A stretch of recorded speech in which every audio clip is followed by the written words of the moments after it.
Indian cinema హిస్టరీలోనే ఇలాంటి records కేవలం టాలీవుడ్ కి మాత్రమే సాధ్యమని పుష్ప 2 మరోసారి నిరూపించింది. ఇంతకు అది ఏ రికార్డ్ అంటే ఓపెనింగ్ డే కలెక్షన్స్ లో టాలీవుడ్ తప్ప వేరే ఏ సినిమా ఇండస్ట్రీ కూడా 200 కోట్ల ఓపెనింగ్ మార్క్ ని టచ్ చేయలేదు. ఇండియాలో ఫస్ట్ 200 కోట్ల మార్క్ ఓపెనింగ్ ని టచ్ చేసిన సినిమా బాహుబలి 2. 2017లోనే బాహుబలి 2 వరల్డ్ వైడ్ గా 212 కోట్ల ఓపెనింగ్స్ తీసుకొచ్చింది.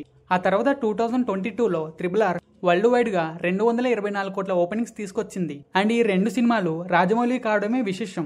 ఇక ఆ తర్వాత ప్రభాస్ కల్కి 2898 AD 200 కోట్ల ఓపెనింగ్స్ ని టచ్ చేస్తుందని అందరూ అనుకున్నారు. కానీ 195 కోట్ల ఓపెనింగ్స్ తో అడుగు దూరంలో ఆగిపోయింది.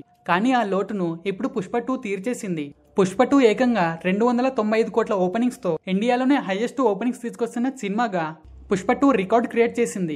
అండ్ ఇండియాలో ఈ 3 తెలుగు సినిమాలు కాకుండా 200 కోట్ల ఓపెనింగ్స్ ని టచ్ చేయలేదు. సో ఫ్రెండ్స్, మరి ఫ్యూచర్ లో ఏ సినిమా ఇండస్ట్రీ అయినా లేదా ఏ సినిమా అయినా 200 కోట్ల ఓపెనింగ్ క్లబ్ లో చేరుతుందని అనుకుంటున్నారో మీ ఆన్సర్ ని కామెంట్ లో చెప్పండి. అండ్ వీడియో నచ్చితే డెఫినెట్ గా లైక్ చేసి ఛానల్ ని సబ్స్క్రైబ్ చేయండి ప్లీజ్.